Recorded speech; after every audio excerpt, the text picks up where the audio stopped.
ಎಲ್ಲರಿಗೂ ನಮಸ್ಕಾರ.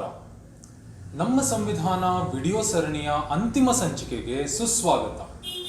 ಆಗಸ್ಟ್ 15ರಂದು ನಮ್ಮ ಸ್ವಾತಂತ್ರ್ಯ ದಿನದಿಂದ ಪ್ರಾರಂಭಿಸಲಾದ ಈ ವಿಡಿಯೋ ಸರಣಿ ಪ್ರತಿ ವಾರ ಒಂದು ವಿಡಿಯೋ ಅನ್ನು ನಿಮ್ಮ ಬಳಿ ತಂದಿದೆ. ನಮ್ಮ ರಾಷ್ಟ್ರದ ಪ್ರಮುಖ ಕಾನೂನು ದಾಖಲೆಯಾದ ಸಂವಿಧಾನದ ವಿವಿಧ ಅಂಶಗಳನ್ನು ನಿಮ್ಮ ಮುಂದಿಟ್ಟಿದೆ. ವಿಡಿಯೋ ಸರಣಿಯ ಅವಧಿಯಲ್ಲಿ ನಾವು ಸಂವಿಧಾನದ ಅರ್ಥವನ್ನು ಕಲಿತಿದ್ದೇವೆ ಮತ್ತು ಅದರ ಪ್ರಿಯಾಂಬಲ್ ಭಾರತದ ಸ್ವರೂಪವನ್ನೇ ಹೇಗೆ ವ್ಯಾಖ್ಯಾನಿಸುತ್ತದೆ ಎಂದು ಕೂಡ ನಾವು ಕಲಿತಿದ್ದೇವೆ.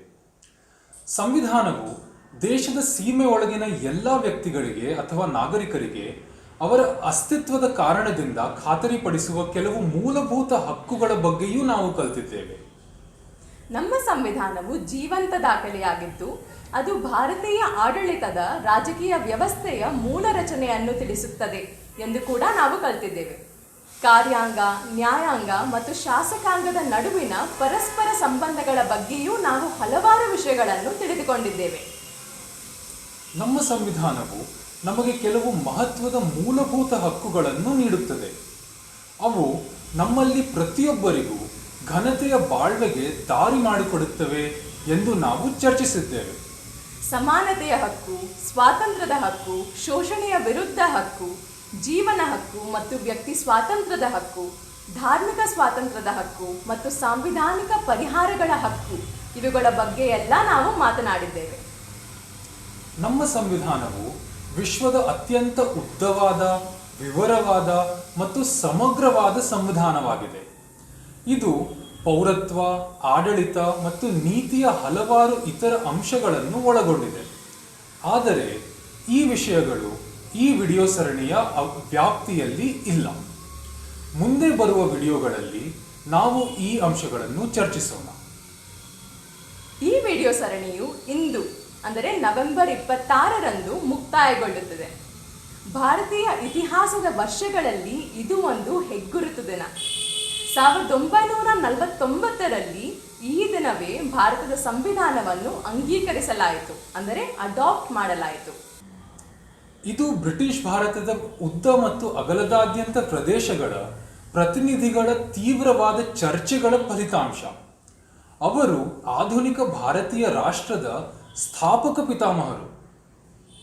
ನಮ್ಮ ಸಂವಿಧಾನ ರಚಿಸುವ ಪ್ರಕ್ರಿಯೆಯನ್ನು ಅರ್ಥ ಮಾಡಿಸಲು ಮತ್ತು ಪ್ರಸ್ತುತ ಕಾಲದಲ್ಲಿ ಅದರ ಮಹತ್ವವನ್ನು ವಿವರಿಸಲು ನಾವು ಈಗ ಕರ್ನಾಟಕದ ಮಾಜಿ ಅಡ್ವೊಕೇಟ್ ಜನರಲ್ ಮತ್ತು ಕರ್ನಾಟಕ ಹೈಕೋರ್ಟ್ನ ಹಿರಿಯ ವಕೀಲರಾದ ಪ್ರೊಫೆಸರ್ ರವಿವರ್ಮ ಕುಮಾರ್ ಅವರನ್ನು ಆಹ್ವಾನಿಸುತ್ತೇವೆ. ಬನ್ನಿ ಕೇಳೋಣ. ಎಲ್ಲರಿಗೂ ನಮಸ್ಕಾರ. 16 ಎಪಿಸೋಡ್ಗಳಲ್ಲಿ ಭಾರತದ ಸಂವಿಧಾನವನ್ನು ನಿಮಗೆ ಉಣಬಡಿಸಿರುವ ಗೆಳತಿ ಅಶ್ವಿನಿ ಓಬುಲೇಶ್ ಅವರ ಈ ಸಾಹಸಕ್ಕೆ ತುಂಬ ಮೆಚ್ಚುಗೆಯನ್ನು ಮತ್ತು ಅಭಿನಂದನೆಯನ್ನು ನಿಮ್ಮ ಮೂಲಕ ಕೊಡಲಿಕ್ಕೆ ಇಚ್ಛೆಪಡ್ತೇನೆ. ಸಂವಿಧಾನ ಸಾಮಾನ್ಯವಾಗಿ ಕಬ್ಬಿಣದ ಕಡಲೆ, ಯಾರೂ ಅದನ್ನು ಓದಲಿಕ್ಕೂ ಹೋಗಲ್ಲ, ತಿಳ್ಕೊಳ್ಳೋಕ್ಕೂ ಹೋಗಲ್ಲ. ಆದರೆ ಸರಳ ಭಾಷೆಯಲ್ಲಿ, ಆಡು ಭಾಷೆಯಲ್ಲಿ ನಿಮಗೆಲ್ಲರಿಗೂ ಕೂಡ ಸಂವಿಧಾನವನ್ನು ಪರಿಚಯ ಮಾಡಿಕೊಟ್ಟಿದ್ದಾರೆ. ತುಂಬ ಒಳ್ಳೆಯ ಕೆಲಸ ಮಾಡಿದ್ದಾರೆ. ಇದು ಇನ್ನೂ ಹೆಚ್ಚು ಶ್ರೀಮಂತವಾಗ್ತಾ ಹೋಗಬೇಕು, ಇನ್ನೂ ಹೆಚ್ಚು ವ್ಯಾಪಕವಾಗಿ ಇದಾಗಬೇಕು. ಆ ಒಂದು ಪ್ರಯತ್ನಕ್ಕೆ ತುಂಬು ಹೃದಯದ ಅಭಿನಂದನೆಗಳನ್ನು ಸಲ್ಲಿಸ್ತಾ ಇವತ್ತಿನ ನನ್ನ ಒಂದು ಸಮಾರೋಪ ಮಾತುಗಳನ್ನು ನಿಮ್ಮೊಡನೆ ಇಡಲಿಕ್ಕೆ ಇಚ್ಛೆಪಡ್ತೀನಿ. ನಿಮಗೆಲ್ಲರಿಗೂ ಗೊತ್ತಿದ್ದಂಗೆ ನೀವು ನಿಮ್ಮ ಕುಟುಂಬಗಳಲ್ಲಿ ನಿಮ್ಮದೇ ಆದಂಥ ಒಂದು ವ್ಯವಸ್ಥೆಯನ್ನು ಇಟ್ಕೊಂಡಿರ್ತೀರಿ. ಸರ್ವೇ ಸಾಮಾನ್ಯವಾಗಿ ಪುರುಷ ಪ್ರಧಾನ ಸಮಾಜದಲ್ಲಿ ಅಪ್ಪ ಹೇಳಿದ್ದೇನೆ ಆ ಕುಟುಂಬದ ಕಾನೂನು ಅಥವಾ ಚೌಕಟ್ಟು ಅಥವಾ ಸಾಮಾಜಿಕ ಮತ್ತು ಆರ್ಥಿಕ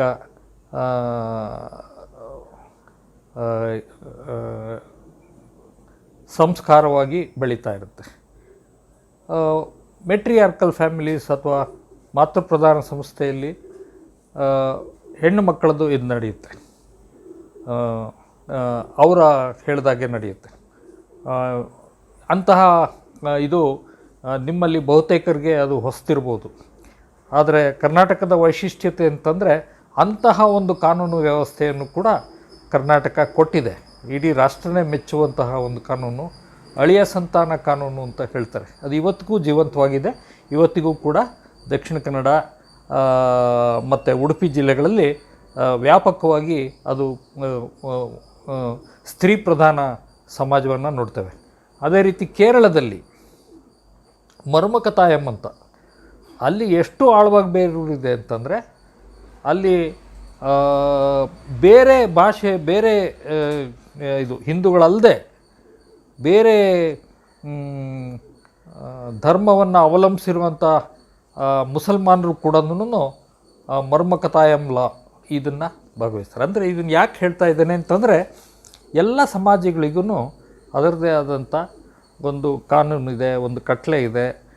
ಕುಟುಂಬಗಳಿಗೂ ಅದರದ್ದೇ ಆದಂಥ ಒಂದು ಚೌಕಟ್ಟಿದೆ. ಅದರ ಚೌಕಟ್ಟಿನಲ್ಲಿ ಅವರು ಕೆಲಸ ಮಾಡಬೇಕು, ಅವರು ಬದುಕಬೇಕು, ಅವರ ಜೀವನ ನಿರ್ವಹಿಸಬೇಕು. ಅದೇ ರೀತಿ ನೀವೊಂದು ಕ್ಲಬ್ ಮೆಂಬರ್ ಆದರೆ ನಿಮಗೆ ಆ ಕ್ಲಬ್ದೇ ಆದಂಥ ಒಂದು ಮೆಮೊರಾಂಡಮ್ ಆಫ್ ಅಸೋಸಿಯೇಷನ್ ಇರುತ್ತೆ, ಬೈಲಾಸ್ ಇರುತ್ತೆ, ಸದಸ್ಯತ್ವ ಯಾವುದ್ರ ಮೇಲೆ ಕೊಡ್ತಾರೆ, ಇಂಥದ್ದೆಲ್ಲ ಇರುತ್ತೆ. ಅಂತಹದ್ದು ಇಡೀ ರಾಷ್ಟ್ರಕ್ಕೆ ಹೊಸದಾಗಿ 15 ಆಗಸ್ಟ್ 1947ರಂದು ಉದಯಿಸಿದ ಭಾರತ ರಾಷ್ಟ್ರಕ್ಕೆ ಎಂತಹ ವ್ಯವಸ್ಥೆ ಇರಬೇಕು? ಏಕೆಂದರೆ ಅವತ್ತು ಸುಮಾರು 33 ಕೋಟಿ ಜನಸಂಖ್ಯೆ ಇದ್ದಂತಹ ಭಾರತ ನಿರಕ್ಷರ ಕುಕ್ಷಿಗಳ ಒಂದು ನಾಡಾಗಿತ್ತು, ಬಡತನದ ಬೀಡಾಗಿತ್ತು, ನಿರುದ್ಯೋಗದ ತಾಂಡವಾಡ್ತಾ ಇರುವಂಥ ದೇಶವಾಗಿತ್ತು. ಪ್ರಾರಂಭದಲ್ಲೇ ಭಿಕ್ಷಾಪಾತ್ರೆ ಇಟ್ಕೊಂಡು ಬೇರೆ ರಾಷ್ಟ್ರಗಳಿಗೆ ಹೋಗಿ ಅನ್ನ ಕೊಡಿ, ಬಟ್ಟೆ ಕೊಡಿ, ನಮಗೆ ಇದನ್ನು ಕೊಡಿ, ಮನೆಗಳು ಕಟ್ಕೊಡಿ ಅಂತ ಭಿಕ್ಷೆ ಬೇಡುವಂತಹ ಒಂದು ಸನ್ನಿವೇಶ ಇತ್ತು. ಅದೆಲ್ಲಕ್ಕಿಂತಲೂ ಹೆಚ್ಚಾಗಿ ಸ್ನೇಹಿತರೆ, ಇಡೀ ರಾಷ್ಟ್ರವನ್ನು ಹರಿದು ಹಂಚಿ ಕಿತ್ತು ತಿಂತಾ ಇದ್ದಂತಹ ಹಿಂದೂ ಮುಸ್ಲಿಂ ಗಲಾಟೆಗಳು ನಡೀತಾ ಇತ್ತು. ಕೋಮು ದಳ್ಳುರಿ ಸುಮಾರು 10 ಲಕ್ಷ ಜನದ ಮೇಲೆ ಅದರಿಂದ ಅವರ ಜೀವನ ಇದನ್ನು ಕಳ್ಕೊಂಡಂಥ ಜನಗಳು ಇದ್ದಂಥ ಸನ್ನಿವೇಶದಲ್ಲಿ ಯಾವ ರೀತಿ ವ್ಯವಸ್ಥೆಯನ್ನು ಯಾರಾದರೂ ಕೊಡಲಿಕ್ಕೆ ಸಾಧ್ಯ? ಆ ಹಿನ್ನೆಲೆಯಲ್ಲಿ ನೀವೆಲ್ಲರೂ ಕೂಡ ಹೆಮ್ಮೆ ಪಡುವಂಥ ವಿಚಾರ ಅಂತಂದರೆ ಭಾರತಕ್ಕೆ ಭಾರತೀಯರಿಗೋಸ್ಕರ ಕೊಟ್ಟಂತಹ ಈ ಭಾರತದ ಸಂವಿಧಾನ. ಅಂತಹ ಸಂವಿಧಾನವಾದ ಪರಿಚಯವನ್ನು, ಸೂಕ್ಷ್ಮ ಅಥವಾ ಸ್ಥೂಲ ಪರಿಚಯವನ್ನು ನೀವಾಗಲೇ ಪಡೆದಿದ್ದೀರಿ. ಇವತ್ತು ನಾನು ಹೇಳೋದು ಈ ಸಂವಿಧಾನ ಅಸ್ತಿತ್ವಕ್ಕೆ ಬಂದ ರೀತಿ, ಈ ಸಂವಿಧಾನದ ಅವಶ್ಯಕತೆ, ಅದೆಲ್ಲಕ್ಕಿಂತಲೂ ಇದಾಗಿ ಈ ಸಂವಿಧಾನವನ್ನು ನಾವೆಲ್ಲರೂ ಇಂದೂ ಕೂಡ ಪಾಲಿಸಬೇಕಾದಂಥ ಅನಿವಾರ್ಯತೆ. ಈ ಹಿನ್ನೆಲೆಯಲ್ಲಿ ಇದನ್ನು ನಾನು ನಿಮಗೆ ಹೇಳಲೇಬೇಕು ಅಂತಂದರೆ, ಭಾರತದ ಸಂವಿಧಾನದ ಉದಯ 1-2 ದಿವಸಗಳಲ್ಲಾಗಲಿಲ್ಲ. ಸರಿಸುಮಾರು 50 ವರ್ಷಗಳ ಇತಿಹಾಸವಿದೆ ಭಾರತಕ್ಕೆ ಒಂದು ಸಂವಿಧಾನ ಬೇಕು ಅನ್ನೋದ್ರ ಬಗ್ಗೆ. ನಮ್ಮೆಲ್ಲರಿಗಿಂತ ಮೊದಲು ಅದರ ಬಗ್ಗೆ ಯೋಚನೆ ಮಾಡಿದವರು ಬ್ರಿಟಿಷರು ಯೋಚನೆ ಮಾಡಿ ಮೊಟ್ಟ ಮೊದಲ ಬಾರಿಗೆ ಬ್ರಿಟಿಷ್ ಪಾರ್ಲಿಮೆಂಟ್ ನಮಗೊಂದು ಸಂವಿಧಾನವನ್ನು ಕೊಡ್ತು. ಅದಕ್ಕೆ ಮೊದಲು ಭಾರತೀಯರಿಗೆ ಒಂದು ಸಂವಿಧಾನ ಅನ್ನೋದು ಗೊತ್ತೇ ಇರಲಿಲ್ಲ. ಸರ್ವೇ ಸಾಮಾನ್ಯವಾಗಿ ರಾಜರ ಆಡಳಿತದಲ್ಲಿ ಬದುಕುತ್ತಾ ಇದ್ದಂತಹ ಜನಗಳು, ಸುಮಾರು 600-700 ಜನ ರಾಜರ ಆಡಳಿತದಲ್ಲಿ ಭಾರತೀಯರು ಬದುಕ್ತಾ ಇದ್ದರು. ಅದರಲ್ಲೂ ವಿಶೇಷವಾಗಿ ಗಮನ ಇಡಬೇಕಾದಂಥದ್ದು, ಪ್ರಪಂಚದಲ್ಲಿ ನೀವು ನೋಡ್ಬೋದಾದಂಥ ಎಲ್ಲ ಧರ್ಮಗಳು ಕೂಡ ಭಾರತದಲ್ಲಿವೆ. 9 ಆರ್ಗನೈಸ್ಡ್ ರಿಲಿಜನ್ಸ್ ಇದ್ದಾವೆ. ಇದು ಸಾಲದು ಅಂತ ಅಂದ್ಬಿಟ್ಟು ಸುಮಾರು 300 ಭಾಷೆಗಳಿಗೂ ಅಧಿಕಾರವಾಗಿ ಭಾರತೀಯರು ಹರಿದು ಹಂಚಿ ಹೋಗಿದ್ದಾರೆ, ವರ್ಟಿಕಲಿ ಡಿವೈಡೆಡ್. ಇವೆಲ್ಲದಕ್ಕಿಂತ ಭಾಳ ದೊಡ್ಡ ಡಿವಿಷನ್ ಇರೋದು ಅಂತಂದರೆ ನಮ್ಮ ಜಾತಿ ವ್ಯವಸ್ಥೆಯಲ್ಲಿ. ಸರಿಸುಮಾರು 5,000 ಜಾತಿಗಳು ಭಾರತೀಯರನ್ನು ವಿವಿಧ ಭಾಗಗಳಾಗಿ ವಿಂಗಡಿಸ್ಬಿಟ್ಟಿದ್ದಾರೆ.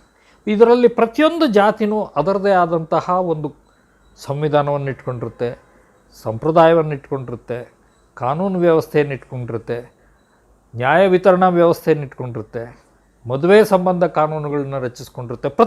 ಪ್ರತಿಯೊಂದು ಜಾತಿನೂ 5,000 ಜಾತಿಗಳು 5,000 ಸಂವಿಧಾನಗಳನ್ನು ಹೊಂದಿದ್ದಂತಹ ರಾಷ್ಟ್ರಕ್ಕೆ ಬ್ರಿಟಿಷರು 1909ರಲ್ಲಿ ಮೊದಲ ಪ್ರಯತ್ನ ಮಾಡಿದ್ರು. ಅದು ಸರಿ ಕಾಣಲಿಲ್ಲ ಅಂತ 19ರಲ್ಲಿ ಎರಡನೇ ಪ್ರಯತ್ನ, ಗೌರ್ಮೆಂಟ್ ಆಫ್ ಇಂಡಿಯಾ ಆ್ಯಕ್ಟ್ 1919 ಬಂತು. ಅದಾದ ನಂತರ ಅದು ಕೂಡ ಸಮರ್ಥವಾಗಿ ನಡೀತಾ ಇಲ್ಲ ಅಂತ ಅಂದ್ಬಿಟ್ಟು ಅಷ್ಟೊತ್ತಿಗೆ ಭಾರತೀಯರಿಗೆ ಗಾಂಧೀಜಿ ದಕ್ಷಿಣ ಆಫ್ರಿಕಾದಿಂದ ವಾಪಸ್ ಬಂದಿದ್ದರು. ನಮ್ಮಲ್ಲೇ ಭಾಳ ಒಳ್ಳೆ ನುರಿತ ಕಾನೂನು ಪಂಡಿತರು, ಸಂವಿಧಾನ ಪಂಡಿತರಿದ್ದರು. 1920ರಲ್ಲಿ ಜವಾಹರ್ಲಾಲ್ ನೆಹರು ಅವರ ತಂದೆ ಮೋತಿಲಾಲ್ ನೆಹರು ಅವರು ಭಾರತಕ್ಕೆ ಪ್ರತ್ಯೇಕ ಸಂವಿಧಾನ ಬೇಕು, ನೀವು ರಚಿಸಿದ ಸಂವಿಧಾನವಲ್ಲ, ಭಾರತೀಯರೇ ರಚಿಸಿದಂಥ ಸಂವಿಧಾನ ಬೇಕು ಅಂತ ಒಂದು ಕೂಗನ್ನು ಹಾಕಿದ್ರು. ಬ್ರಿಟಿಷರು ಒಪ್ಪಲಿಲ್ಲ, ತಿರಸ್ಕರಿಸಿದರು. 1928ರಲ್ಲಿ ಆವತ್ತಿನ ಪ್ರಧಾನ ಸ್ವಾತಂತ್ರ್ಯ ಹೋರಾಟ ಮಾಡ್ತಾ ಇದ್ದಂತಹ ಸಂಸ್ಥೆ ಕಾಂಗ್ರೆಸ್ ಒಂದು ರೆಸಲ್ಯೂಷನ್ ಮಾಡಿ ಮೋತಿಲಾಲ್ ನೆಹರು ಕಮಿಟಿ ಎಂತಹ ಸಂವಿಧಾನ ಬೇಕು ಅನ್ನೋದನ್ನು ಮೋತಿಲಾಲ್ ನೆಹರು ನೇತೃತ್ವದಲ್ಲಿ ಒಂದು ಸಮಿತಿಯನ್ನು ಮಾಡಿತ್ತು. ಆ ಸಮಿತಿ ವರದಿ ಕೊಡ್ತು. ಆ ಸಮಿತಿಯ ಇದನ್ನು ಕೂಡ ಸಾರಾಸಗಟಾಗಿ ತಿರಸ್ಕರಿಸಿ 1935ರಲ್ಲಿ ಬಾಬಾ ಸಾಹೇಬ್ ಅಂಬೇಡ್ಕರ್ ಅವರು ಫಸ್ಟ್ ರೌಂಡ್ ಟೇಬಲ್ ಕಾನ್ಫರೆನ್ಸ್ ಮತ್ತು ಸೆಕೆಂಡ್ ರೌಂಡ್ ಟೇಬಲ್ ಕಾನ್ಫರೆನ್ಸಲ್ಲಿ ದಲಿತರಿಗೆ, ಅಸ್ಪೃಶ್ಯರಿಗೆ ಸಪರೇಟ್ ಎಲೆಕ್ಟರೇಟ್ ಅಥವಾ ಪ್ರತ್ಯೇಕ ಮತದಾನ ವ್ಯವಸ್ಥೆ ಇರಬೇಕು ಅಂತ ಒತ್ತಾಯಿಸಿ ಗೆದ್ದಂತಹ ಹಿನ್ನೆಲೆಯಲ್ಲಿ 1935ರಲ್ಲಿ ಸಂವಿಧಾನವನ್ನು ಪುನರಾವರ್ತಿಸಲಾಯಿತು. ಆ ಥರ ಅಸ್ತಿತ್ವಕ್ಕೆ ಬಂದದ್ದು 1935ರಲ್ಲಿ ಬಂದದ್ದು ಗೌರ್ಮೆಂಟ್ ಆಫ್ ಇಂಡಿಯಾ ಆ್ಯಕ್ಟ್ 1935. ಇದು ಒಂದು ಭಾಳ ಒಳ್ಳೆಯ ಪ್ರಯೋಗ. ಯಾಕೆ ಅಂತಂದರೆ ಭಾರತೀಯರಿಗೆ ಪ್ರಪ್ರಥಮವಾಗಿ ಸ್ವರಾಜ್ಯದಲ್ಲಿ, ಸ್ವಾತಂತ್ರ್ಯದಲ್ಲಿ, ಅದೆಲ್ಲಕ್ಕಿಂತಲೂ ಹೆಚ್ಚಾಗಿ ಭಾರತೀಯರಿಗೆ ಒಂದು ತಮ್ಮದೇ ಆದಂತಹ ಒಂದು ಪ್ರಜಾತಾಂತ್ರಿಕ ವ್ಯವಸ್ಥೆಯನ್ನು ಯಾವ ರೀತಿ ಕೊಟ್ಕೊಳ್ಬೇಕು ಅನ್ನೋದ್ರ ಬಗ್ಗೆ ಅದ್ಭುತವಾದ ಒಂದು ಟ್ರೈನಿಂಗ್ ಸಿಕ್ತು ಭಾರತೀಯರಿಗೆ ಗೌರ್ಮೆಂಟ್ ಆಫ್ ಇಂಡಿಯಾ ಆ್ಯಕ್ಟ್ 1935ಅಲ್ಲಿ. It was not a success. ಅದು ವರ್ಕ್ ಆಗಲಿಲ್ಲ, ಅದು ಬೇರೆ ವಿಚಾರ, ಬೇಕಾಗಿಲ್ಲ. But it was possible for Indians to get trained under this new constitution. ಆ ರೀತಿ ಚುನಾವಣೆಗಳು ನಡೀತು. ಆಗ the election was on a qualified franchise. It was not adult franchise. ವಯಸ್ಕರ ಮತದಾನವಲ್ಲ, ಆಸ್ತಿ ಇದ್ದವರಿಗೆ ಮಾತ್ರ ಮತಗಳಿದ್ದು. ಬಹುತೇಕ ಸಮುದಾಯಗಳಿಗೆ ಮತಗಳೇ ಇರ್ತಿರಲಿಲ್ಲ. ಎಷ್ಟು ತೆರಿಗೆ ಕಟ್ತಾರೆ ಅನ್ನೋದ್ರ ಮೇಲೆ ಅವ್ರಿಗೆ ಮತದಾನದ ಹಕ್ಕನ್ನು ಕೊಡಲಾಗಿತ್ತು. ಈ ಥರದ ನಾನಾ ರಿಸ್ಟ್ರಿಕ್ಷನ್ಸ್ ಇತ್ತು. ಭಾಳ ಕಮ್ಮಿ ಜನ ವೋಟ್ ಹಾಕುವಂಥ ಸನ್ನಿವೇಶ, ಒಂದು 25% ಕೂಡ ಇರಲಿಲ್ಲ ಅಂತ ಕಾಣುತ್ತೆ. ಅಂತಹ ಒಂದು ಸಂವಿಧಾನದಲ್ಲಿ ಅಲ್ಲಿ ಒಂದು ಟ್ರೈನಿಂಗ್ ಸಿಕ್ತು.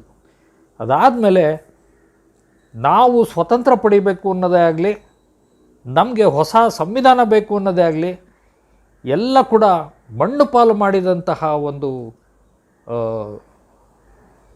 ಬೆಳವಣಿಗೆ ಅಂತಂದರೆ ಎರಡನೇ ಮಹಾಯುದ್ಧ. 1939ರಲ್ಲಿ ಎರಡನೇ ಮಹಾಯುದ್ಧ ನಡೀತು, 45ರಲ್ಲಿ ಕೊನೆಗೊಳ್ತು. ಚರ್ಚಿಲ್ ಆಡಳಿತದಲ್ಲಿ ಬ್ರಿಟನ್ ಜಯಬೇರಿ ಆಯಿತು. ಆದರೆ ನೋಡಿ, ಪ್ರಜಾತಂತ್ರದ ಒಂದು ಅತ್ಯಂತ ಅದ್ಭುತವಾದ ರೋಚಕವಾದ ಘಟನೆ ಅಂತಂದರೆ, ಯಾರು ಆ ದೇಶವನ್ನು ಉಳಿಸಿದ್ನೋ ಅಂತಹ ಪ್ರಧಾನಿಯನ್ನು ಕಸದ ಬುಟ್ಟಿಗೆ ಹಾಕಿ ಹೊಸ ಸರ್ಕಾರವನ್ನು ಇಂಗ್ಲೆಂಡಿನ ಚುನಾವಣಾ ವ್ಯವಸ್ಥೆಯಲ್ಲಿ ಆಯ್ಕೆ ಮಾಡಲಾಯಿತು. ಸರ್ ಕ್ಲೆಮೆಂಟ್ ಅಟ್ಲಿ ಅಂತ ಅವರು ಪ್ರೈಮ್ ಮಿನಿಸ್ಟರ್, ಅದು ಲೇಬರ್ ಪ್ರೈಮ್ ಮಿನಿಸ್ಟರು. ಈ ಚರ್ಚಿಲ್ ಪಕ್ಷ ಸೋತು ಸುಣ್ಣ ಆಗೋಯ್ತು. ಬಹುಶಃ ನಮ್ಗೆ ಇನ್ನೂ ಸ್ವತಂತ್ರ ಸಿಗ್ತಾ ಇತ್ತೋ ಇಲ್ವೋ. ಆದರೆ ಅಟ್ಲಿ ಅಧಿಕಾರಕ್ಕೆ ಬಂದು 1 ವರ್ಷದೊಳಗೆ ಘೋಷಣೆ ಮಾಡ್ತಾರೆ, ಭಾರತೀಯರಿಗೆ ಸ್ವತಂತ್ರ ಕೊಡ್ತೇವೆ ಅಂತ ಆ ರೀತಿ ಅವರು ಘೋಷಣೆ ಮಾಡಿದ ನಂತರ ನಮಗೆ ಸ್ವತಂತ್ರ ಸಿಕ್ತು ಆಗಸ್ಟ್ 15ಕ್ಕೆ ಮೊದಲು. ಅದಕ್ಕೆ ಮೊದಲು ಒಂದು ಕ್ಯಾಬಿನೆಟ್ ಮಿಷನ್ ಅಂತ ಬಂದುಬಿಟ್ಟು ಅಲ್ಲಿಯ ಒಂದು ಅವರ ಕ್ಯಾಬಿನೆಟ್ ಕಮಿಟಿ ಒಂದು ಬಂದು ನಮ್ಮಲ್ಲಿ ಎಲ್ಲ ನಾಯಕರುಗಳನ್ನು ಮಾತಾಡಿಸಿ ಎಲ್ಲ ವರ್ಗಗಳ, ಎಲ್ಲ ಜಾತಿಗಳ, ಎಲ್ಲ ಧರ್ಮಗಳ ರೆಪ್ರೆಸೆಂಟೇಟಿವ್ಸ್ನ ಮೀಟ್ ಮಾಡಿ ಒಕ್ಕೊರಲಿನಿಂದ ಅವರು ಇದನ್ನು ಶಿಫಾರಸು ಮಾಡಿದ್ದು, ನಮಗೆ ಯಾವ ರೀತಿ ಸ್ವಾತಂತ್ರ್ಯ ಹೇಗೆ ಬರಬೇಕು ಮತ್ತು ಅದರ ಇದೇನು ಅಂತಂದ್ಬಿಟ್ಟು. ಅಷ್ಟರಲ್ಲಿ ಪಾಕಿಸ್ತಾನದ ಉದಯನೂ ಕೂಡ ಅನಿವಾರ್ಯವಾಯಿತು. ಸೊ ಇದೊಂದು ಸ್ವಲ್ಪ ಹಿನ್ನಡೆ ಆಯಿತು, ರಕ್ತಪಾತ ನಡೆದೋಯಿತು. ಎಲ್ಲ ಕಡೆ ಕೋಮು ದಳ್ಳುರಿ, ಕೋಮು ದ್ವೇಷದ ಇದನ್ನು ನೋಡ್ತಾ ಇದ್ವಿ. ಆದರೆ ಅದೆಲ್ಲದರ ನಡುವೆ ಸ್ಥಿತಪ್ರಜ್ಞರಂತೆ ನಿಂತು 1946ನೇ ಇಸ್ವಿಯಲ್ಲಿ ಒಂದು ಚುನಾವಣೆಯನ್ನು ನಡೆಸಿ ಭಾರತಕ್ಕೆ ಸ್ವತಂತ್ರ ಬಂದಾಗ ಭಾರತೀಯರು ಭಾರತವನ್ನು ಯಾವ ರೀತಿ ನಡೆಸ್ಕೊಂಡು ಹೋಗಬೇಕು, ಯಾವ ರೀತಿ ಅದನ್ನು ಕಾಣಬೇಕು, ಎಂತಹ ಒಂದು ಸಮಾಜವನ್ನು ಕಟ್ಟಬೇಕು, ಎಂತಹ ಒಂದು ಅಧಿಕಾರವನ್ನು ಜನಗಳಿಗೆ ಕೊಡಬೇಕು, ಎಂತಹ ಅಧಿಕಾರವನ್ನು ಸರ್ಕಾರಕ್ಕೆ ಕೊಡಬೇಕು, ಎಂತಹ ಸರ್ಕಾರ ಇರಬೇಕು, ಇವೆಲ್ಲ ವಿಚಾರಗಳ ಬಗ್ಗೆ ಅತ್ಯಂತ ಸಮರ್ಥವಾಗಿ ಕೆಲಸ ಮಾಡುವಂತಹ ಸುಮಾರು 380 ಜನ ಆಯ್ಕೆ ಮಾಡಿ ಈ ಕಾನ್ಸ್ಟಿಟ್ಯೂಯೆಂಟ್ ಅಸೆಂಬ್ಲಿ ಅಥವಾ ಸಂವಿಧಾನ ಸಭೆಯನ್ನು ರಚನೆ ಮಾಡಲಾಯಿತು. 13-12 ಡಿಸೆಂಬರ್ 13ನೇ ತಾರೀಕು ಈ ಸಂವಿಧಾನ ಸಭೆ ಪ್ರಾರಂಭ ಆಯಿತು. ಅದಾದ ನಂತರ ಪಾಕಿಸ್ತಾನ ಇಬ್ಬಾಗ ಆದ ನಂತರ 380 ಜನ ಇದ್ದಂತಹ ಸಂವಿಧಾನ ಸಭೆ ಸುಮಾರು 272 ಸಂಖ್ಯೆಗೆ ಇಳೀತು. ಕೊನೆಗೆ ಸಂವಿಧಾನದ ಇದನ್ನು ಮಾಡಿದ್ದು ಈ 272 ಜನ ಸದಸ್ಯರು ಕುಳಿತು. ಇದರಲ್ಲಿ ಎಲ್ಲ ವರ್ಗಗಳನ್ನು, ಎಲ್ಲ ಸಮುದಾಯಗಳನ್ನು ರೆಪ್ರೆಸೆಂಟ್ ಮಾಡುವಂತಹ ಒಂದು ಅವಕಾಶವನ್ನು ಇದು ಕಲ್ಪಿಸಿತ್ತು. ಆದರೆ ಇದರಲ್ಲಿ ಭಾಳ ದೊಡ್ಡ ವೈಪರೀತ್ಯ ಅಂತಂದರೆ, ಅಂಬೇಡ್ಕರ್ ಅವರು ಬಾಂಬೆ ಪ್ರೆಸಿಡೆನ್ಸಿಯಲ್ಲಿ ಎಲೆಕ್ಷನ್ಗೆ ನಿಂತು ಸೋತಿದ್ರು. ಆದರೆ ಬಂಗಾಳದಲ್ಲಿ ನಿಂತು ಗೆದ್ದಿದ್ರು. ಬಂಗಾಳದಲ್ಲಿ ನಿಂತು ಗೆದ್ದ ಅಂಬೇಡ್ಕರ್ ಅವರ ಪ್ರದೇಶ ರಾಷ್ಟ್ರದ ವಿಭಜನೆಯಾದಾಗ ಅದು ಈಸ್ಟ್ ಬೆಂಗಾಲ್ ಅಥವಾ ಈಸ್ಟ್ ಪಾಕಿಸ್ತಾನ್ಗೆ ಹೊರಟೋಯ್ತು. ಹಾಗಾಗಿ ಅಂಬೇಡ್ಕರ್ ಸದಸ್ಯತ್ವ ಹೋಯಿತು. 13-12-1946ನೇ ಇಸ್ವಿ ಪ್ರಧಾನಮಂತ್ರಿಗಳಾಗಿದ್ದಂತಹ ನೆಹರೂರವರು ರೆಸಲ್ಯೂಷನ್ ಮೂವ್ ಮಾಡಿ ನಮ್ಮ ಸಂವಿಧಾನ, ಅದರ ಆಶಯಗಳೇನು, ಎಂತಹ ಸಂವಿಧಾನವನ್ನು ನಾವು ರಚಿಸಬೇಕು ಅನ್ನೋದ್ರ ಬಗ್ಗೆ ಆಬ್ಜೆಕ್ಟಿವ್ಸ್ ರೆಸಲ್ಯೂಷನ್ ಅಂತ ಒಂದು ಇದನ್ನು ಮೂವ್ ಮಾಡ್ತಾರೆ. ಆ ಅವರು ಮೂವ್ ಮಾಡಿದ ರೆಸಲ್ಯೂಷನ್ಗೆ ಜೈಕರ್ ಅಂತ ಒಬ್ಬ ಭಾಳ ಶ್ರೇಷ್ಠ ಸ್ವಾತಂತ್ರ್ಯ ಹೋರಾಟಗಾರ, ಅವನು ಅದಕ್ಕೆ ಕೆಲವು ತಕರಾರುಗಳನ್ನು ಎತ್ತುತ್ತಾನೆ. ಇದು ಈಗಲೇ ತೀರ್ಮಾನ ಮಾಡುವಂತಹ ವಿಷಯವಲ್ಲ ಅಂತ ಇದನ್ನು ಮಾಡಿ ಅದನ್ನು ಪೋಸ್ಟ್ಪೋನ್ ಮಾಡಬೇಕು ಅಂತಲೂ ಕೂಡ ಒತ್ತಾಯ ಮಾಡ್ತಾನೆ. ಆದರೆ ಅದನ್ನು ಸಹಿಸುವಂತಹ ನಾಯಕತ್ವ ನಮ್ಮಲ್ಲಿರಲಿಲ್ಲ. ಹಾಗಾಗಿ ಜೈಕರ್ ಸಿಟ್ಟಿನಿಂದ ರಾಜೀನಾಮೆ ಕೊಡ್ತಾರೆ. ಅವರು ರಾಜೀನಾಮೆ ಕೊಟ್ಟಾಗ ತೆರವಾದ ಜಾಗಕ್ಕೆ ಯಾವ ಕಾಂಗ್ರೆಸ್ ಅಂಬೇಡ್ಕರ್ನ ಸೋಲಿಸಿತ್ತೋ ಅದೇ ಕಾಂಗ್ರೆಸ್ ಅಂಬೇಡ್ಕರ್ ಅವ್ರಿಗೆ ಬೆಂಬಲ ಕೊಟ್ಟು ಅವರನ್ನು ಆಯ್ಕೆ ಮಾಡಿ ಅವರನ್ನು ಸಂವಿಧಾನ ಸಭೆಗೆ ಕರೆಸ್ಕೊಳ್ಳುತ್ತೆ. ಆ ರೀತಿ ಅಂಬೇಡ್ಕರ್ ಅವರು 1947ರ ಕೊನೆಯಲ್ಲಿ ಅಥವಾ 47ರ ಕೊನೆಯಲ್ಲಿ 47ರ ಮಧ್ಯಭಾಗದಲ್ಲಿ ಜುಲೈ ಅಷ್ಟೊತ್ತಿಗೆ ಅವರು ಸಂವಿಧಾನ ಸಭೆಯನ್ನು ಸೇರ್ಪಡೆ ಮಾಡ್ತಾರೆ.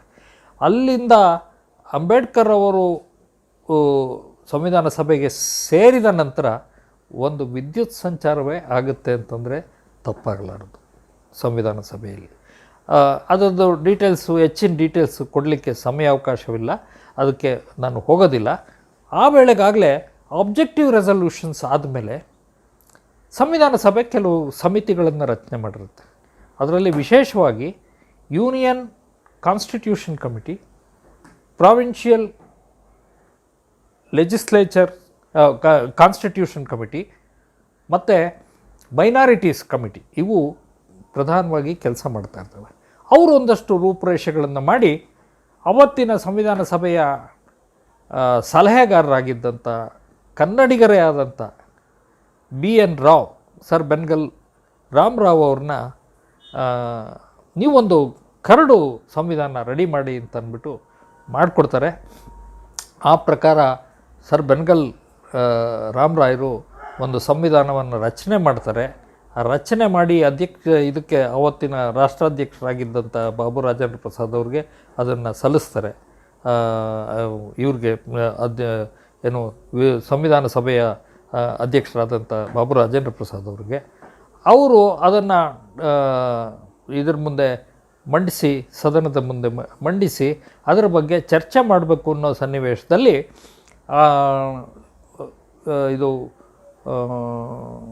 ಸಂವಿಧಾನದ ಒಂದು ಕರಡನ್ನು ಬೆನಗಲ್ ರಾಮರಾಯರು ರಚಿಸಿದ್ದ ಅಷ್ಟೊತ್ತಿಗೇನಾಗಿರುತ್ತೆ, ಉಪಸಮಿತಿಗಳನ್ನು ರಚನೆ ಮಾಡಿ ಭಾರತದ ಸಂವಿಧಾನದಲ್ಲಿ ಮಾಡಬೇಕಾದ ಸೂತ್ರಗಳನ್ನು ನಾನಾ ವಿಷಯಗಳಲ್ಲಿ ಆಡಳಿತ, ಶಾಸಕಾಂಗ, ಕಾರ್ಯಾಂಗ, ನ್ಯಾಯಾಂಗ,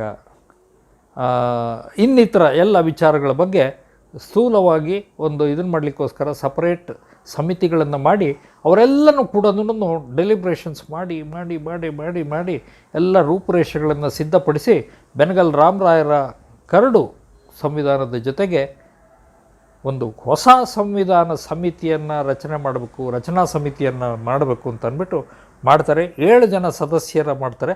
ಅದರಲ್ಲಿ ಅಂಬೇಡ್ಕರ್ನು ಕೂಡ ಎಲೆಕ್ಟ್ ಮಾಡಲಾಗುತ್ತೆ. ಆ ಸಂವಿಧಾನ ಕರಡು ಸಮಿತಿಯ ರಚನಾ ಸಮಿತಿಯ 7 ಜನರ ಸಭೆಯ ಮೊದಲ ಮೀಟಿಂಗ್ನಲ್ಲಿ, ಸಮಿತಿಯ ಮೊದಲ ಸಭೆಯಲ್ಲಿ ಬಾಬಾ ಸಾಹೇಬ್ ಅಂಬೇಡ್ಕರ್ ಅವ್ರನ್ನ ಅಧ್ಯಕ್ಷರನ್ನಾಗಿ ಮಾಡಲಾಗುತ್ತೆ.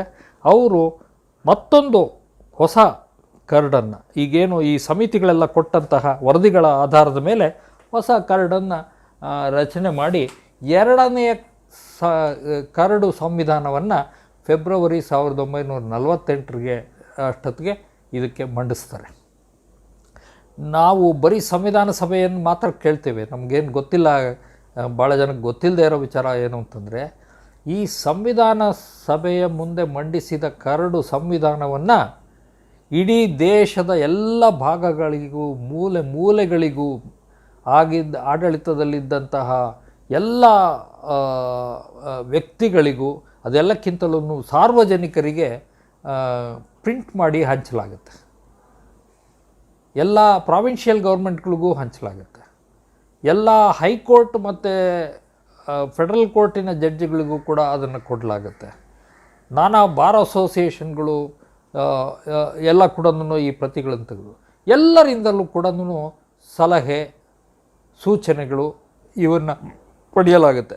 ಅದನ್ನು ಕ್ರೋಢೀಕರಿಸಿ ಅದರ ಮೇಲೆ ಭಾಳ ದೊಡ್ಡ ಎಕ್ಸರ್ಸೈಸ್ ಆಗಿ ಕೊನೆಗೆ ಸುಮಾರು 2800 ಅಮೆಂಡ್ಮೆಂಟ್ಗಳನ್ನು ಈ ಇದೆ ಏನೋ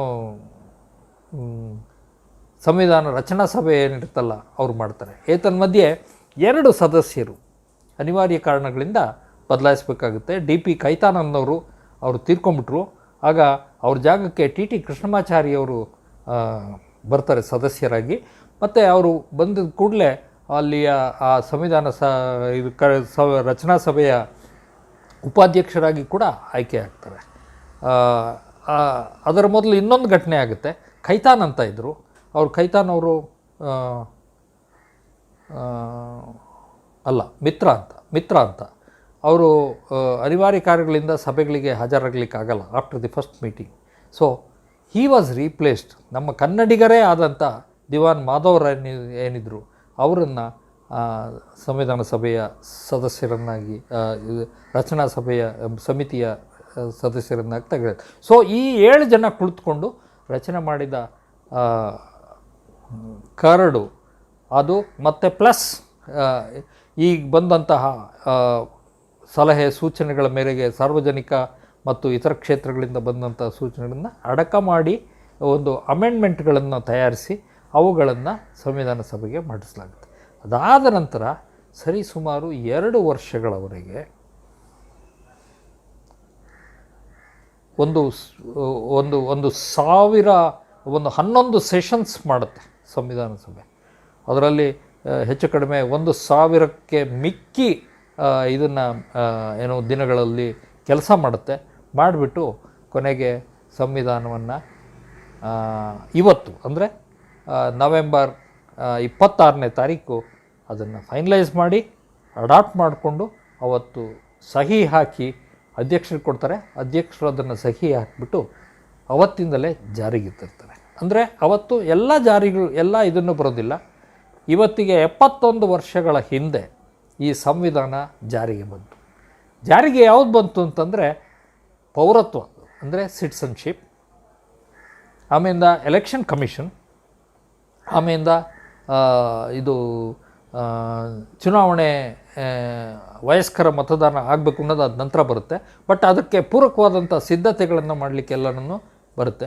ಮಿಕ್ಕಿದೆಲ್ಲ ಪ್ರಾವಿಷನ್ಸು ಜನವರಿ 26, 1950ಕ್ಕೆ ಬರುವುದರ ಮೂಲಕ ಭಾರತದ ಸಂವಿಧಾನ ಸಮಗ್ರವಾಗಿ ಜಾರಿಯಾಗಿ ಭಾರತ ಒಂದು ಗಣರಾಜ್ಯವಾಗುತ್ತೆ.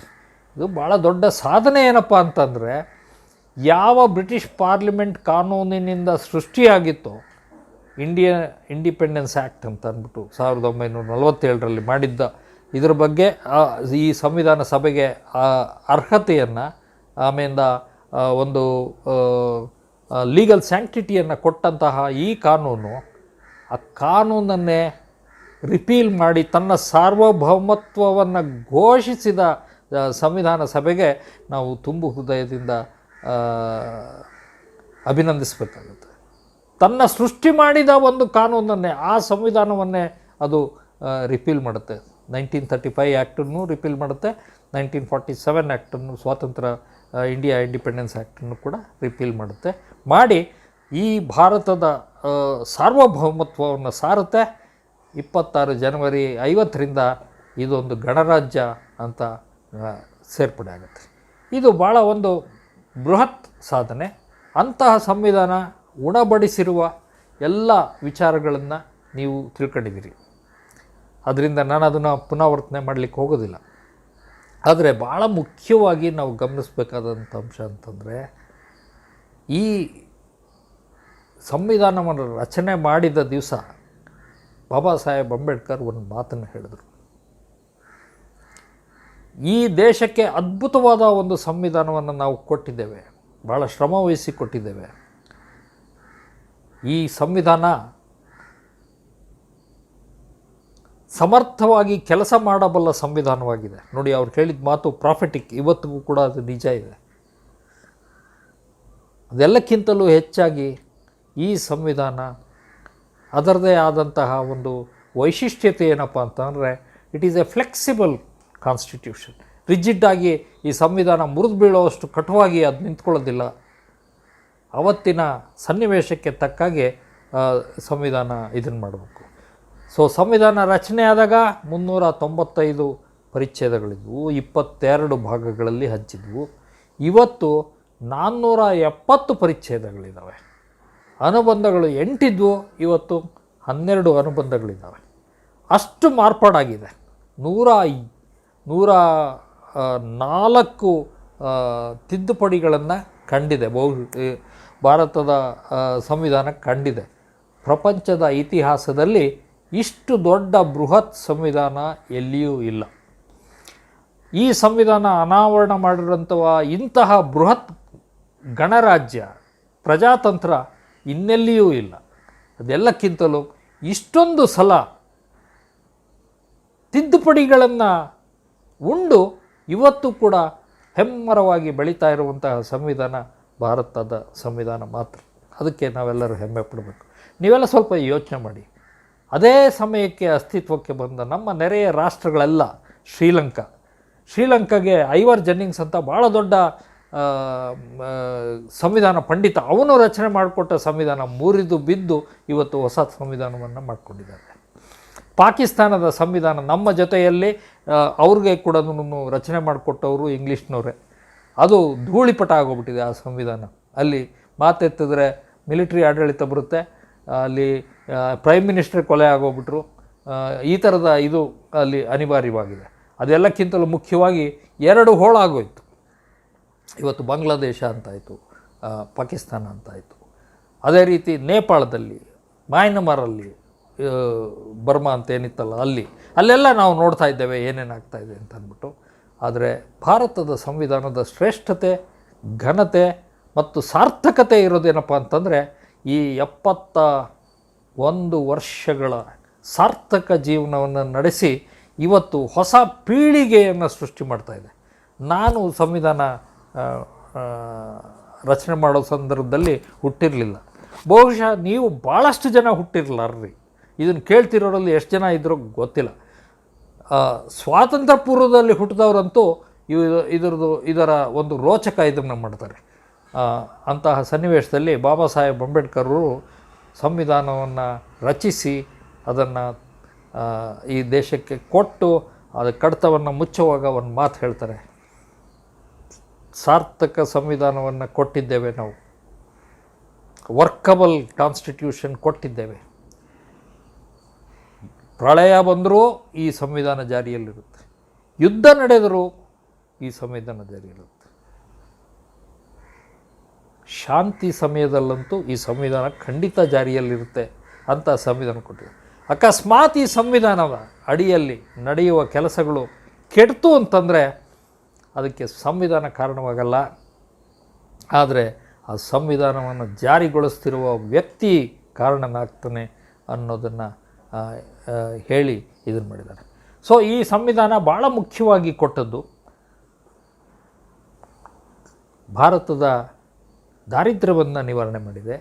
ಸಬ್ಸ್ಟ್ಯಾನ್ಷಿಯಲಿ, ಸಂಪೂರ್ಣವಾಗಿ ಮಾಡಿಲ್ಲದೆ ಇರ್ಬೋದು, ಆದರೆ ನಾವು ಲುಕಿಂಗ್ ಬ್ಯಾಕ್ ಅವತ್ತಿನ ಪರಿಸ್ಥಿತಿಗೆ ಇವತ್ತಿನ ಹೋಲಿಸಿದ್ರೆ ನಾವೇ ನಮ್ಮ ಜೀವನದಲ್ಲಿ ನಾವು ನಮ್ಮ ವಯಸ್ಸಿನಲ್ಲಿ ಇದ್ದಂತಹ ಒಂದು ಏನು ಬರಗಾಲ ಇರ್ತಾಯಿತ್ತು. ಒಂದು ಅಕ್ಕಿಗಾಗಲಿ ಅಥವಾ ಆಹಾರಕ್ಕಾಗಲಿ, ಬಟ್ಟೆಗಾಗಲಿ, ಮನೆ ಮಂಡಿ, ಇದಕ್ಕೆಲ್ಲ ಅವನ್ನೆಲ್ಲ ಸಬ್ಸ್ಟ್ಯಾನ್ಷಿಯಲಿ ಅವನ್ನೆಲ್ಲ ನೀಗಿಸಿ ಹೊಸ ಕಾರ್ಯಕ್ರಮಗಳ ಮೂಲಕ ಇದನ್ನು ಅನಿವಾರ್ಯವಾಗಿ ಸೃಷ್ಟಿ ಮಾಡಿದಂಥ ಇದಕ್ಕೆ. ಸೊ ಅವರು ಬಾಬಾ ಸಾಹೇಬ್ ಹೇಳಿದಂಥ ಮಾತು ಇವತ್ತು ಅದರ ಸಾರ್ಥಕ್ಯತೆಯನ್ನು ನಾವು ನೋಡ್ತಾ ಇದ್ದೇವೆ. ಅದೇ ಸನ್ನಿವೇಶದಲ್ಲಿ ನಾನು ನಿಮಗೆ ಹೇಳಿದೆ 13/12 ನೆಹರೂರವರು ಒಂದು ಅಬ್ಜೆಕ್ಟಿವ್ಸ್ ರೆಸಲ್ಯೂಷನ್ ಮೆನ್ಷನ್ ಮಾಡಿದರು. ಅದನ್ನು ತೀರ್ಮಾನ ಮಾಡುವಾಗ ಅವರೊಂದು ಮಾತು ಹೇಳ್ತಾರೆ, ನಮಗೊಂದು ಸಂವಿಧಾನ ಯಾಕಪ್ಪ ಬೇಕು ಅಂತಂದರೆ ಈ ದೇಶದಲ್ಲಿ ಅರೆಮೈಯಲ್ಲಿ ಮಲಗ್ತಾ ಇರುವಂತಹ ಜನತೆಗೆ ಬಟ್ಟೆ ಕೊಡುವಂತಹ ಸ್ವಾತಂತ್ರ್ಯ ಬೇಕು, ಹಸಿವನ್ನು ಊಟ ಇಲ್ಲದೆ ಮಲಗ್ತಾ ಇರುವಂತಹ ಜನತೆಗೆ ಊಟವನ್ನು ಕೊಡುವಂತಹ, ಅದೆಲ್ಲಕ್ಕಿಂತಲೂ ಹೆಚ್ಚಾಗಿ ಸರ್ವತೋಮುಖ ಅಭಿವೃದ್ಧಿಗೆ ಸಾರ್ಥಕ ಮಾಡಿಕೊಡುವಂತಹ ಈ ಒಂದು ಸಂವಿಧಾನ ಬೇಕು. ಅದು ಕೆಲಸ ಮಾಡುವ ಸಂವಿಧಾನ ಬೇಕು, ಪೇಪರ್ ಸಂವಿಧಾನವಲ್ಲ ಅನ್ನೋದು ಅವರೆಲ್ಲರ ಆಶಯಗಳ ಸಾಕ್ಷಾತ್ಕಾರವೇ ಇವತ್ತು ನಮ್ಮ ಮುಂದೆ ಇರತಕ್ಕಂಥದ ಭಾರತದ ಸಂವಿಧಾನ.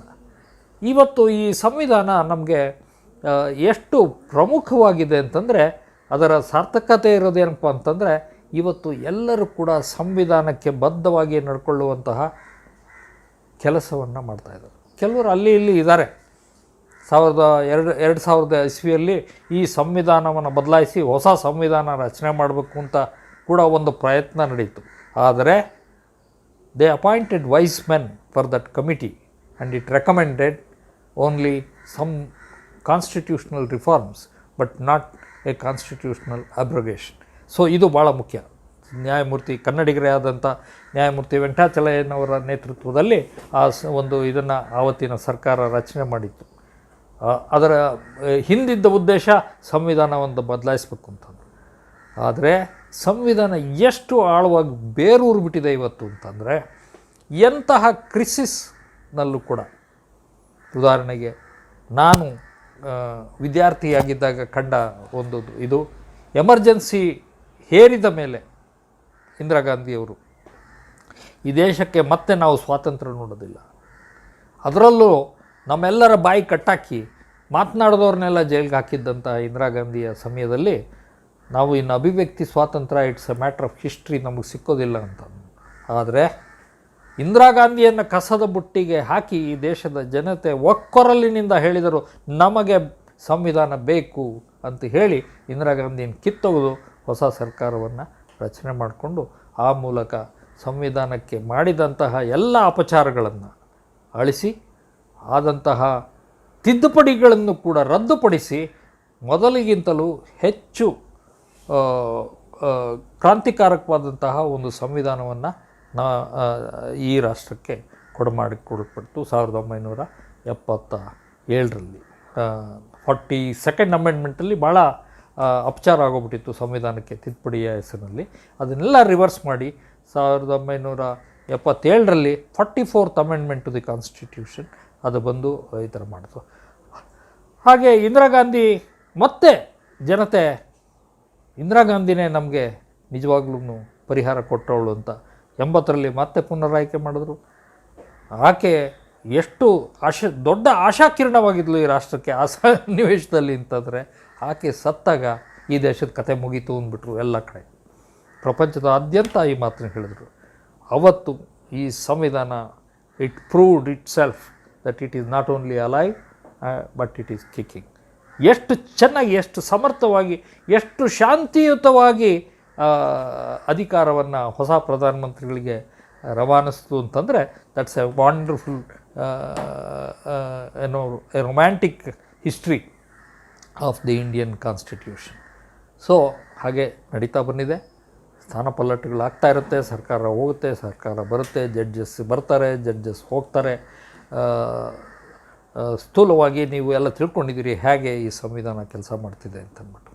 ಆದರೆ ಸ್ನೇಹಿತರೆ, ನಾವು ಈ ಸಂವಿಧಾನದಡಿಯಲ್ಲಿ ಜ್ಞಾಪಕ ಇಟ್ಕೊಳ್ಬೇಕಾದಂಥದ್ದು ಇವತ್ತು ಭಾಳ ದೊಡ್ಡ ಅನುಭವ.